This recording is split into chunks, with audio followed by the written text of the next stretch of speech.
Mga kahuwan, panoorin ang video na ito upang alamin ang pinaka-latest na balita tungkol sa lagay ng panahon at bagyo update today.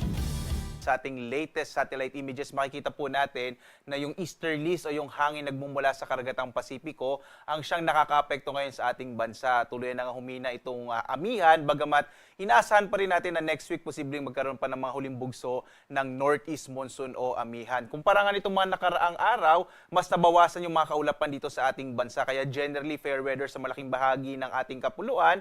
Maliban na lamang sa mga usual natin na mga isolated o pulupulong mga pag-ulan, pagkidlat, pagkulog, mga isolated rain showers and thunderstorms. Samantala, malaki naman yung chance ng mga pag-ulan sa bahagi ng Aurora at Quezon, dulot ng easterlies. Posible po yung mga katamtaman, hanggang sa kung minsan ay malalakas sa mga pag-ulan, kaya iba yung pag-iingat sa mga potensyal na mga flash floods at landslides. Samantala, wala tayong minomonitor na anumang bagyo sa loob at labas ng Philippine Area of Responsibility. Muli po, ang yung buwan ng Marso ay isa sa mga buwan sa taon na kakaunti lang yung mga nabubuong bagyo o pumapasok din sa loob ng Philippine Area of Responsibility.